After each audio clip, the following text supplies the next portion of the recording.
Est-ce qu'on pourrait dire que Marseille c'est Netflix? Franchement, hein?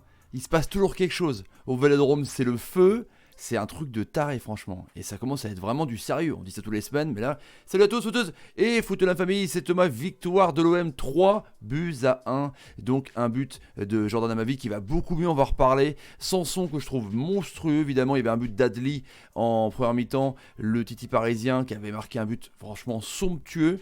Bordeaux, tout se passait bien, et puis ça a craqué complètement en une mi-temps. Et le but de Tchouaméni, Radonjic, je crois que c'est validé pour Tchouaméni, même si évidemment le speaker de Vélodrome a dit Radonjic, truc de ouf, franchement 3 buts à 1, on va voir au classement.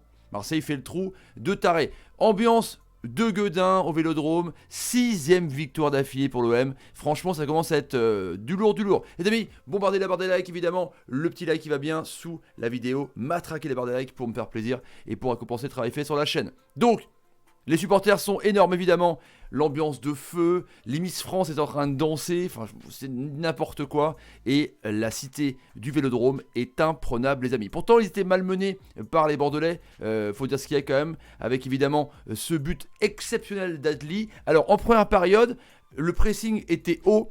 C'est clair que Marseille jouait beaucoup côté Payet. Du coup, Souza s'est dit ok, on va bloquer. Donc Jovanovic et Sabali ont fermé le côté. Et du coup Payet, il a été énorme encore ce soir, un des meilleurs Marseillais, je trouve, a eu du mal à faire le jeu. Donc ça a un peu plus basculé côté droit, mais c'était pas non plus ça quoi. Donc évidemment quand il y a eu ce but, tu t'es dit, Marseille peut évidemment, perdre ce match. Surtout qu'il n'y avait pas Benedetto, il n'y avait pas évidemment la Grinta, Germain c'est pas non plus le grand attaquant comme Pipa Benedetto. Donc Bordeaux tu te dis, ça sent le hold-up. Même pas, hein, c'est 50-50, mais... Voilà, défensivement c'était parfait, Bordeaux avait un petit peu de fougue, il y avait le talent d'Adli, tu t'es dit c'est suffisant évidemment. Et puis il s'est passé quoi? C'est que l'ami Villas-Boas, le magicien, a complètement renversé la vapeur en 45 minutes. Il faut dire qu'il y a eu un très grand hostile aussi, cet arrêt de la main là, où les Marseillais étaient proches d'égaliser avant la fin de la première mi-temps. Tu t'es dit rien ne passera pour les Bordelais. Franchement défense impeccable, pas autobus mais une rigidité, vraiment des consignes respectées par les joueurs, c'était assez incroyable. Et puis donc, comme je vous dis, Villas-Boas a tout renforcé, quoi. Les Miss France ont été folles de voir ce qui s'est passé dans la deuxième mi-temps. Et en 45 minutes, 3 buts à 0. Et grâce évidemment à Pablo, parce que là, Pablo, il est sur les 3 buts. Hein. La frappe de Sanson, Pablo en gros, c'est lui le patron de la défense, il la perd. Là il fait une passe en retrait à Costil sur le corner, Amavi arrive comme une pleine balle. Et puis pareil, le troisième ballon, c'est un ballon perdu aussi, pas forcément par Pablo, mais voilà, après Radonjic pousse et puis c'est contré par Tchouaméni. La défense de Bordeaux a complètement craqué alors qu'elle était ultra hermétique au premier mi-temps. Qu'est-ce qui s'est passé les amis? Truc de ouf quoi, on se demande. Et puis Sanson la frappe. Il a répondu à Adli en première mi-temps, la frappe du plat du pied là, aux abords de la surface de réparation, magnifique, 2-1. En peu de temps, Marseille a vraiment renversé. En 12 minutes, quoi. Et là, après, Bordeaux a souffert énormément. Tu t'es dit, c'est mort. Ils vont prendre 3-4-1. Après, à la 65e minute, Bordeaux a commencé à reprendre un petit peu le pied sur le ballon. Mais comment voulez-vous, à des stats comme ça, 3 tirs, quoi. Ouais, 3 tirs dans un match de ouf de haut de tableau, c'est pas possible. Les Marseillais ont tiré 25 fois, 30 fois la semaine dernière. Au Vélodrome, c'est vraiment, c'est l'armée quoi. Hein, c'est l'armée. Les mecs ils sont pleines balles, ils tirent de partout, même si ça rentre pas. Il y a que 6 cadrés, hein, c'est évidemment pas énorme. Il y a quand même 3 buts, mais ils tirent. À l'allemande, truc de ouf. Franchement, c'est assez incroyable. Et puis Sanson, j'adore ce joueur. Il est arrivé pour 12 millions de Montpellier. Sur la pointe des pieds, et là c'est vraiment le patron au milieu de terrain quoi. Et puis Radonjic, voilà, pour pas raffaire, encore une fois, le petit CR7 Marseillais, comme il l'appelle en tout cas, il est rentré, il n'a pas marqué le but parce que c'est validé pour l'ami de Tchouaméni, mais voilà, on sent que même les super subs, on sent le club concerné, c'est ça qui est fou, c'est vraiment incroyable.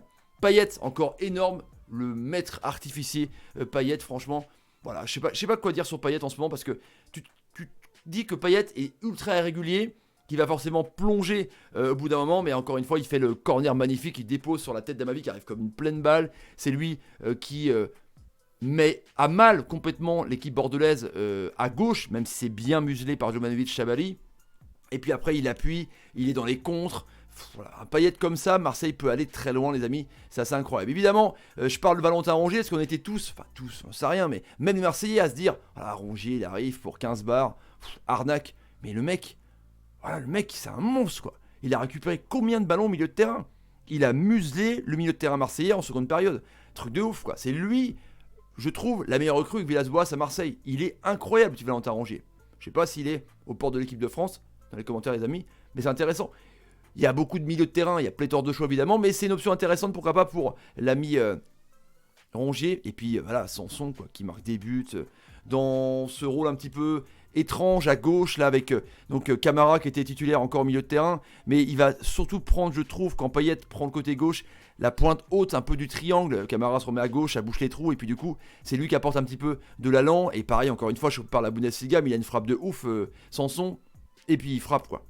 Villas-Boas leur a inculqué de frapper, de frapper, de frapper. Franchement, Marseille, ils sont quasiment imbattables. Même s'ils prennent un but, Villas-Boas, il va changer quand même la tactique. Il va se dire, ok, on change un petit peu, on passe plutôt à droite, on passe plutôt dans l'axe.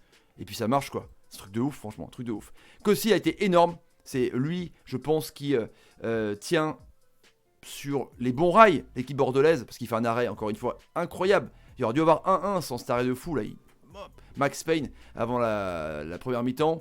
Mais il est vraiment très bon coach. Et puis il est lâché complètement par sa défense. Pablo, quoi. Pablo Sean Paul. C'est une catastrophe. Pourtant, hein, je pense à Snake Hill évidemment que je salue. Pablo était énorme les autres matchs. C'était lui justement qui était un petit peu le patron de la défense avec soit Jovanovic, soit Koscielny. Enfin voilà. Mais là, il a complètement perdu les pédales, quoi. Les pertes de balles, le manque de concentration, c'était catastrophique. Peut-être qu'il voulait chanter du raga, j'en sais rien, mais Pablo, il a coûté cher à cette défaite de Bordeaux qui loupe le coche et Marseille qui s'envole au classement, les amis, évidemment, avec Marseille 34 points à 5 points de Paris. Bon, ça, à la limite, c'est pas grave. À 6 points de Lille, à 7 points de Rennes, oui, je sais bien compter, et à 8 points, donc les versants du soir, Bordeaux. Truc de ouf quand même. Là, ils ont pratiquement pas tué le game. Il y a 6 points, on va dire, il y a 2 matchs, quoi. Mais là, ils tapent un grand coup. Le dauphin du Paris Saint-Germain, le championnat, enfin le champion du deuxième championnat, comme dit Olas, c'est Marseille, clairement, les amis. Franchement, incroyable. Donc, les Rennais qui ont 4ème avec un match de moins, évidemment. Et là, on voit que les derniers, donc c'est Toulouse, Nîmes et Metz. Voilà pour le débrief, les amis, de Marseille. Bordeaux qui était juste incroyable. Mettez dans les commentaires ce que vous en pensez. Mais Marseille, comme ça, là, il paraît imbattable. Clairement, franchement. Allez, les amis, je vous laisse. Partagez la vidéo sur Twitter, Facebook, Instagram et chat.